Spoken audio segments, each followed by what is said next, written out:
Hi hello friends, എല്ലാ കൂട്ടുകാർക്കും ഇന്നത്തെ എപ്പിസോഡിലേക്ക് സ്വാഗതം കേട്ടോ. അങ്ങനെ പ്രകാശൻ ഭിക്ഷ എടുത്തുകൊണ്ടിരിക്കുന്ന അമ്പലനടയില് ആ കാഴ്ച കൊണ്ടുകൊണ്ട് ലക്ഷ്മിയും അതുപോലെ തന്നെ കാർത്തികയും കൂടി അങ്ങോട്ടേക്ക് വരുന്നുണ്ട്. ഹോ, നിന്നെ ഈ അവസ്ഥയെ കാണാൻ സാധിച്ചല്ലോടാ എന്ന് പറഞ്ഞിട്ടാണ് ലക്ഷ്മി വരുന്നത് കേട്ടോ.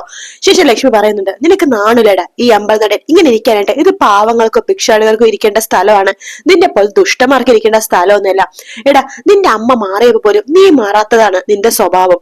എന്നിട്ട് അവൻ ഭിക്ഷാടനെ യാചിക്കാൻ വേണ്ടി വന്നിരിക്കുന്നു. നീയെ പ്രാർത്ഥിക്കണതേ നിന്റെ പെമ്മക്കളൊക്കെ മുടിഞ്ഞു പോകാനായിരിക്കും. എന്നിട്ട് എന്തായടാ, നിന്റെ പെമ്മക്കളൊക്കെ രാജകുമാരിമാരെ പോലെയാ ജീവിക്കണത്. മുടിഞ്ഞു പോയതേ നിന്റെ മോനാണ് എന്ന് പറയാണ്.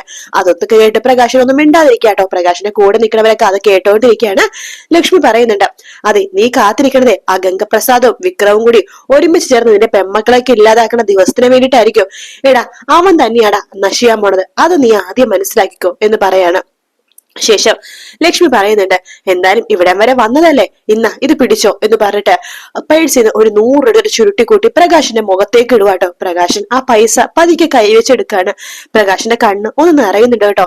പ്രകാശൻ ആ 100 രൂപ ആർത്തിയോടുകൂടി എടുക്കാണ്. ശേഷം അത് കൈ ഇങ്ങനെ പ്രാർത്ഥിക്കാണ്, അതായത് കണ്ണിൽ വെച്ചിട്ട് ഇങ്ങനെ ഭയങ്കര സന്തോഷത്തോടെ ഇങ്ങനെ നിൽക്കുകയാണ്. 100 രൂപ കിട്ടിയ സന്തോഷത്തിൽ പ്രകാശൻ ഭയങ്കരമായിട്ട് സന്തോഷത്തോടെ ഇരിക്കാട്ടോ. ശേഷം ലക്ഷ്മി ബാക്കി ഭിക്ഷാടക കൂടി 100 രൂപ വെച്ച് കൊടുക്കുന്നുണ്ട്. വാ മോളെ പോകാം എന്ന് പറയുമ്പോ കാർത്തിക പറയുന്നുണ്ട് ബാക്കി ഭിക്ഷാടകർക്ക്, അതെ, നിങ്ങളൊക്കെ സൂക്ഷിച്ചു കേട്ടോ, നിങ്ങളുടെ പിശചട്ടിലും കൈയിട്ട് വരും ഇയാള്, അങ്ങനെയാണ് സ്വഭാവേ എന്ന് പറഞ്ഞിട്ട് അവിടെ നിന്ന് പോകാട്ടോ. ആ സമയത്ത് പ്രകാശിനടുത്ത് ആ ബാക്കി ഭിക്ഷാടകർ പറയണ്ടേടാ, നീ പറഞ്ഞതൊക്കെ ഞങ്ങൾക്കിപ്പോ മനസ്സിലായി, നിന്റെ പെമ്മക്കൾക്കല്ല കുഴപ്പം, നിനക്കാണ് കുഴപ്പം എന്ന് പറയാണ്. അതെ, ഞാൻ ഒരുപാട് തെറ്റ് ചെയ്തിട്ടുണ്ട്, പറഞ്ഞിട്ട് കാര്യമില്ല, ഞാൻ അങ്ങനെയായിരുന്നു ആ സമയത്ത്, പക്ഷെ ഇപ്പൊ എന്നെ ഒത്തിരി മാറി, എനിക്കിപ്പോ അതൊന്നും ആലോചിക്കാൻ പോലും പറ്റുന്നില്ല, ഞാൻ ഒരുപാട് ദ്രോഹം ചെയ്തിട്ടുണ്ട്, ശരിയാണെന്ന് പറയുമ്പോ, അതേടാ, നീ അതുപോലത്തെ ദ്രോഹം ഇങ്ങനെ ഇവിടെ ചെയ്താലുണ്ടല്ലോ നിന്റെ കൈയും കാലും തല്ലിയൊടിച്ച് നിന്നെ ഈ മുമ്പിൽ കിടത്തും, എന്നിട്ട് നിന്നെ കാണിച്ച് ഭിക്ഷ യാചിക്കും ഞങ്ങൾ, കേട്ടല്ലോ എന്ന് ആ ഭിക്ഷാടകരൊക്കെ പറയുമ്പോ പ്രകാശിന്റെ കണ്ണ് നിറയാട്ടോ. പ്രകാശ് അങ്ങനെ കണ്ണ് തുടച്ച് വീണ്ടും അവിടെ തന്നെ ആ 100 രൂപ നോക്കി സന്തോഷത്തോടെ ഇരിക്കുകയാണ്. അങ്ങനെ ലക്ഷ്മിയും അതുപോലെ തന്നെ കാർത്തികയും കൂടി അമ്പലത്തിൽ പ്രാർത്ഥിക്കട്ടെ. പൂജാരി വന്നിട്ട് പ്രസാദം കൊടുക്കുന്നുണ്ട്. ശേഷം പൂജാരി പറഞ്ഞിട്ട്, മുമ്പിൽ ഒരാളിരിക്കുന്നുണ്ട്, കണ്ടായിരുന്നു എന്ന് ചോദിക്കുമ്പോ, അതെ കണ്ടായിരുന്നു, എന്റെ മോള് തല പൊട്ടിയിട്ട് ഹോസ്പിറ്റലിൽ കിടന്ന് ആദ്യമായിട്ട് അമ്പലത്തിൽ വരുന്നത്, അപ്പൊ കാണേണ്ട കാഴ്ച തന്നെയാ കണ്ടത് എന്ന് പറയുമ്പോഴേക്കും കാർത്തിക പറയണ്ടേ, എന്തിനാ പൂജാരി അയാൾ ഇവിടെ നിർത്തിയിരിക്കുന്നത്, ദേ കണ്ണു തെറ്റിയാലേ ഇവിടുത്തെ കാണിക്ക സഞ്ചി വരെ എടുത്തോണ്ട് പോകും അയാള്. ഇപ്പൊ അയാൾക്ക് അതിനൊന്നും പറ്റില്ല മോളെ, ആകെ തകർന്നിരിക്കയാള്, വിശ്വസിക്കാൻ പറ്റില്ല, അങ്ങനത്തെ ജാതി അയാള് എന്നൊക്കെ പറയാണ്. ശേഷം പ്രസാദമൊക്കെ വാങ്ങിച്ച് അവരവിടെ നിന്ന് പോകാട്ടോ. അവിടെ നിന്ന് നേരെ പോണത് കിരണിനെയും കല്യാണിനെയും കാണാൻ വേണ്ടിയിട്ടാണ്. അവര് റോഡരികെ തന്നെ കാർത്തികനെയും ലക്ഷ്മിനെയും കാത്തിരിക്കാട്ടോ. അങ്ങനെയൊക്കെ കല്യാണിയും കിരണ് നോക്കുമ്പോഴേക്കും കാർത്തിക ലക്ഷ്മി ഭയങ്കര സന്തോഷത്തിലാണ് വരുന്നത്. കാർത്തിക പറയണ്ട, അതെ, ഹോസ്പിറ്റലിൽ ഡിസ്ചാർജ് ആയപ്പോ തന്നെ ഒരു വലിയ ആഗ്രഹമായിരുന്നു അമ്പലത്തിൽ പോയി തൊഴാനായിട്ട്. എന്തായാലും ഇന്ന് അമ്പലത്തിൽ പോയപ്പോ കാണേണ്ട കാഴ്ച തന്നെയാ കാണാൻ പറ്റിയത്, സന്തോഷമുള്ള കാഴ്ച. അതെന്താ കാർത്തിക ചേച്ചി എന്ന് കല്യാണി ചോദിക്കുമ്പോ ലക്ഷ്മി പറയണ്ട്, അത് വേറൊന്നുമല്ല മോളെ, നിന്നെയും ഇവളെയൊക്കെ ജനിപ്പിച്ച ആളുണ്ടല്ലോ പ്രകാശൻ, അയാള് അമ്പലനടയിൽ പോയിട്ട് ഭിക്ഷ യാചിക്കുക. പ്രകാശനോ? അപ്പൊ അവസാനം അമ്മൂമ്മ പറഞ്ഞ പോലെ ആ അവസ്ഥയിൽ തന്നെ അയാൾ എത്തിയല്ലേ? എത്തി മോളെ. അമ്പലത്തിലും പള്ളിയിലൊക്കെ ആകുമ്പോ എന്തേലും കഴിക്കാൻ കിട്ടുമല്ലോ. ഞാൻ അവിടെ വെച്ചിട്ട് അയാളെ കണ്ടു, 2 നേരം വർത്താനം പറഞ്ഞു, കയ്യിലൊരു 100 രൂപ എറിഞ്ഞു കൊടുത്തിട്ടാ വന്നത് എന്ന് പറയാണ്. എന്തായാലും നന്നായി, അയാൾ അങ്ങനെ തന്നെ ഇരിക്കട്ടെ. എന്നാലും ഈ വാർത്ത അമ്മുമ്മടുത്ത് പറയണം, അമ്മുമ്മക്ക് സന്തോഷവും. അമ്മുമ്മ എന്നോട് പറഞ്ഞത് അയാളുടെ അവസ്ഥ അത് തന്നെയായിരിക്കുമെന്ന്. അമ്മുമ്മടുത്ത് എന്തായാലും ഈ വാർത്ത ഒന്ന് വിളിച്ചു പറയണം എന്ന് കല്യാണി പറയാണ്. ആ സമയത്ത് ലക്ഷ്മി പറയണ്ട, മോനെ കിരണെ, ആ വിക്രമും അതുപോലെ തന്നെ ഗംഗപ്രസാദും കൂടി ഒരുമിച്ചല്ല ജയിലിൽ കിടക്കുന്നത്, അവർക്ക് പരോള് കിട്ടുമെന്ന് ഒക്കെ ഒന്ന് അന്വേഷിക്കണം കേട്ടോ. രണ്ടിനെയും വിശ്വസിക്കാൻ കൊള്ളില്ല, പരോള് കിട്ടിക്കഴിഞ്ഞാൽ എല്ലാവരും സൂക്ഷിക്കണം, അതൊന്നും പേടിക്കേണ്ട കാർത്തികേ. ലക്ഷ്മി അമ്മേ, അയാൾക്ക് പരോള് കിട്ടിയാലും കാര്യങ്ങളൊക്കെ ഞങ്ങൾ ചെയ്തോളാം. അച്ഛൻ അതിനെ കുറിച്ചൊക്കെ അന്വേഷിക്കുന്നുണ്ട്, അച്ഛൻ ജയിലിലേക്ക് എന്നും വിളിച്ച് അതൊക്കെ അന്വേഷിക്കുന്നുണ്ട്, അതുകൊണ്ട് അതിനെ കുറിച്ചൊന്നും പേടിക്കണ്ട എന്ന് പറയാണ്. അപ്പൊ ലക്ഷ്മി പറയുന്നുണ്ട്, എന്നാലും അവരെ കുറിച്ച് ആലോചിക്കുമ്പോൾ ഒരു പേടിയാ മനസ്സിൽ, ഒരു വിങ്ങല, അതൊന്നും ആലോചിക്കണ്ട. അഥവാ അവര് പരോള് കിട്ടി പുറത്തിറങ്ങിയാലും അവരുടെ കയ്യും കാലും തല്ലി ഒടിക്കാനായിട്ട് ആൾക്കാരെയൊക്കെ അച്ഛൻ നിരത്തിയിട്ടുണ്ട്, അതുകൊണ്ട് ഒന്നും കൊണ്ട് പേടിക്കേണ്ട.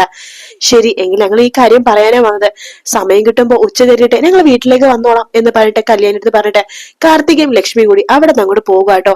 ശേഷം കിരൺ പറയണ്ട്, കല്യാണി നമുക്കൊന്ന് അമ്പലം വരെ ഒന്ന് പോയാലോ, അയാളുടെ ഇരിപ്പൊക്കെ ഒന്ന് കാണാലോ. വേണ്ട കിരണേട്ടാ, എന്തിനാ അങ്ങനെ കാണുന്നത്, നമ്മൾ ആഗ്രഹിച്ച കാര്യമില്ല നടന്നത്. എന്തായാലും ഇനി അവിടെ പോയി കാണുമൊന്നും വേണ്ട, അയാൾ എന്തെങ്കിലും ചെയ്യട്ടെ.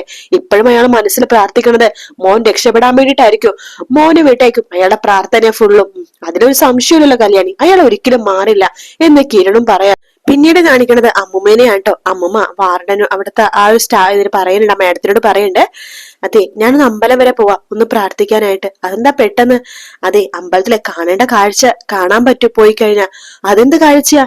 അവിടെ ഞാൻ വളർത്തി വലുതാക്കി വഷളാക്കിയ ഒരു മോനുണ്ടല്ലോ പ്രകാശൻ, അവൻ ഭിക്ഷ എടുക്കുന്നുണ്ടെന്ന് അറിഞ്ഞത്. ഒന്ന് കണ്ടിട്ട് വരാ. അയാളൊന്ന് ഭിക്ഷ എടുക്കട്ടെ. അവിടെ പോണ്ട കാര്യമുണ്ട് ഭാനുമതിയമ്മേ, പോണം, അവനെ കാണണം, അവനെ 2 വർത്താനം എനിക്ക് പറയണം. ഇപ്പൊ ഭിക്ഷ എടുക്കുന്നുണ്ടെങ്കിലേ ആ ഭിക്ഷ എടുക്കുന്ന പൈസ കൊണ്ടിട്ടേ നല്ല പൈസ കിട്ടും. ഭിക്ഷ എടുത്താ ആ പൈസ കൊണ്ട് അവന്റെ മോനെ ഇറക്കാൻ വേണ്ടിട്ടേ നോക്കുള്ളൂ. അതുകൊണ്ട് 2 വർത്താനം എനിക്ക് പറയണം. എന്തു പറയാനാ, നല്ല പെമ്മക്കളെ അവന്റെ ദൈവം കൊടുത്ത്, അതൊന്നും കാണാൻ കാഴ്ച അവന് ഉണ്ടായിരുന്നില്ല, എനിക്കും ഉണ്ടായിരുന്നില്ല. പിന്നെ അവന് കിട്ടിയ മരുമകളോ പൊന്നു പോലത്തെ മരുമകളോ, അതിനെ ദ്രോഹിക്കാത്ത ദ്രോഹം ഉണ്ടോ? എന്തായാലും എനിക്ക് അവനൊന്ന് കാണണം. ഞാൻ പോയിട്ട് വരാം എന്ന് പറയട്ടെ നമ്മുടെ ഭാനുമതിയമ്മ അമ്പലത്തിലേക്ക് പോവാട്ടോ. അങ്ങനെ അമ്പലത്തിൽ പോകുന്ന സമയത്ത് പ്രകാശൻ ഭക്ഷണം കഴിച്ചുകൊണ്ടിരിക്കുകയായിരിക്കും. അപ്പൊ ഉച്ചക്ക് അന്നദാനത്തിന്റെ സമയത്താണ് ഭാനുമതിയമ്മ അവിടെ എത്തുന്നത് കേട്ടോ. അപ്പൊ എല്ലാരും ഭക്ഷണമൊക്കെ കഴിച്ചുകൊണ്ടിരിക്കുകയാണ്. ഭാനുമതി അവിടെ എത്തുമ്പോഴേക്കും പ്രകാശൻ നോക്കുമ്പോൾ ഭാനുമതിയമ്മ അമ്മ എന്ന് പറയുമ്പോ, അമ്മയോ? ആരുടെ അമ്മാടാ എന്ന് പറയാണ്. അപ്പൊ പ്രകാശൻ അടുത്തുള്ളത് പറയുന്നുണ്ട്, ഇതെന്റെ അമ്മയാ. ഞാനിവന്റെ അമ്മയൊന്നും അല്ല എന്ന് ഭാനുമതിയമ്മ പറയാണ്. ഇവനെ എന്റെ മോനുമല്ല. ഇവന്റെ സ്വഭാവം ഇവൻ എങ്ങനെ ജീവിച്ചാൽ നിങ്ങൾക്കറിയാവോ? രാജാവിനെ പോലെ ജീവിച്ചവനാ. ഇവന്റെ പെമ്മക്കളൊക്കെ നല്ല പെമ്മക്കളാ. ഒരു മരുമകളെ കിട്ടി, നല്ല തങ്കം പോലത്തെ മരുമകൾ. അതിനെ ദ്രോഹിക്കാത്ത ദ്രോഹമില്ല. ഞാനും ദ്രോഹിച്ചായിരുന്നു. പിന്നെ ഇവനെന്ന് പറയണതേ, ഇവന് ഒരു മിണ്ടാത്തൊരു മോളുണ്ടായിരുന്നു. ഇപ്പോഴും മിണ്ടോ, കല്യാണി എന്ന പേര്.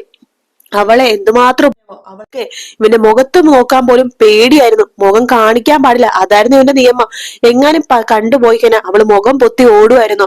കണ്ട അച്ഛൻ കൊണ്ട് ആട്ടി ഓടിക്കുമായിരുന്നു ഇവൻ. പിന്നെ അവള് 3ാം ക്ലാസ്സിൽ പഠിക്കുന്ന സമയത്ത് അവളുടെ ബുക്സ് ഒക്കെ കത്തിച്ചതാ ഞാൻ. അങ്ങ് ഒരുപാട് ദ്രോഹം ചെയ്തിട്ടുണ്ട്. പക്ഷെ ഞാൻ മാറി, എന്നിട്ടും ഇവൻ മാറിയില്ല. ഇപ്പോഴും എന്റെ മനസ്സിൽ ഇവന്റെ മോനെ കുറിച്ചുള്ള ചിന്തയാ. ഒന്നിനും കൊള്ളാത്ത ആ മോനെ കുറിച്ച്. അവൻ ജയിലിലാണ്. അവനെ എങ്ങനെ പുറത്തിറക്കാൻ വേണ്ടി ഭിക്ഷ എടുക്കണത് അല്ലേടാ. അമ്മേ ഞാനിപ്പോ പഴയ പോലെ ഒന്നും അല്ല അമ്മേ. പഴയ പോലെ അല്ല പോലും. നിങ്ങളൊക്കെ സൂക്ഷിച്ചോ, ഇവനെ ഭയങ്കര സാധനമാ. എടാ പ്രകാശ, ഇനിയെങ്കിലും നേരെ അവിടെ പ്രകാശ, നീ അമ്പലത്തിലല്ലേ ഇരിക്കുന്നത്. അമ്പലത്തിൽ നീ ദൈവത്തിന് മുമ്പിൽ എങ്ങാനും പ്രാർത്ഥിക്കുകയാണെങ്കിൽ ആ പ്രാർത്ഥിക്കുന്ന ദൈവത്തിന്റെ കൂടുതൽ ആ കല്യാണി മോളൊന്ന് ആലോചിച്ച് നോക്ക്. അപ്പൊ തന്നെ നിന്റെ ജീവിതം രക്ഷപ്പെടോടാ. സത്യം പറയാലോ, കല്യാണി മോളുടെ കൂടെ കൂടിയ പിന്നെ എനിക്ക് എന്തൊരു സന്തോഷമാണെന്നറിയാവോ, എന്ത് സമാധാനമാണെന്നറിയാവോ. എടാ നീ ദേവിയുടെ മുഖം മനസ്സിൽ കാണുമ്പോഴേ കല്യാണി മോളുടെ മുഖമായിട്ട് കണ്ടു നോക്ക്.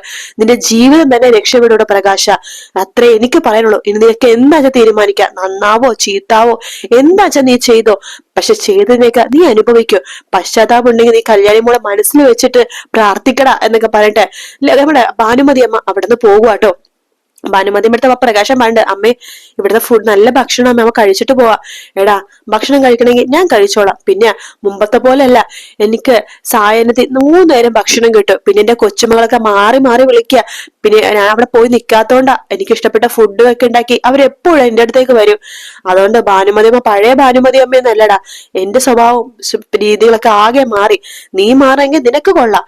എന്നാൽ നിന്റെ മനസ്സിൽ എനിക്ക് ഇപ്പോഴും നന്നായിട്ട് അറിയാടാ, ആ ജയിലിൽ കിടക്കുന്ന മോനായിരിക്കും ഒന്നിനും കൊള്ളാത്തവൻ എന്ന് പറഞ്ഞിട്ട് ഭാനുമതി അവിടെ നിന്ന് പോകുവാട്ടോ. ശേഷം പ്രകാശനും ആകെ വിഷമമാണ്. പ്രകാശൻ അവിടെ തന്നെ അങ്ങനെ കണ്ണൊക്കെ നിറഞ്ഞിരിക്കുകയാണ്. കല്യാണിനെ കുറിച്ച് ആലോചിച്ചിട്ട് ആകെ വിഷമിച്ചിങ്ങനെ നിൽക്കുവാട്ടോ പ്രകാശൻ. പിന്നീട് കാണിക്കുന്ന പ്രകാശൻ ജയിലിലേക്ക് പോയിരിക്കുകയാണ് വിക്രത്തിനെ കാണാൻ വേണ്ടി. വിക്രം വരുന്നുണ്ട്. ഓ നിങ്ങളാണോ വന്നത്? എന്തിനു സന്തോഷ വാർത്തയായിട്ടാണോ വന്നിരിക്കുന്നത്? പെമ്മക്കളെ ആരെങ്കിലും നിങ്ങൾ ചവിട്ടി കൊന്നോ എന്ന് ചോദിക്കുകയാണ്. എടാ ഞാൻ നിന്നെ ഒന്ന് കാണാൻ വേണ്ടി വന്നതാടാ, ഒരു ആഗ്രഹം കൊണ്ട്. നിങ്ങൾ എന്തിനാ എന്നെ കാണുന്നത്? വെറുതെ സമയം കളയാനായിട്ട് ഒരു ഗുണവും ഇല്ല, ഒരു മെച്ചവും ഇല്ല. നിങ്ങൾ എന്നെ കാണാനൊന്നും വരണ്ട, എനിക്കത് ഇഷ്ടമല്ല. എവിടെയെങ്കിലും പോയിക്കൂടെ നിങ്ങൾക്ക് എന്നൊക്കെ വിക്രം പറയുമ്പോ പ്രകാശന് ആകെ തകർന്നു പോകുന്ന ഭാഗമാണ് ഇത് എപ്പിസോഡ് ലാസ്റ്റ് കാണിച്ചത്. വീഡിയോ ഇഷ്ടപ്പെടുകയാണെങ്കിൽ ലൈക്ക് ചെയ്യാനും സബ്സ്ക്രൈബ് ചെയ്യാനും കമന്റ് ചെയ്യാനും മറക്കല്ലേ. മറ്റൊരു വീഡിയോ കാണാം. Take care, bye bye.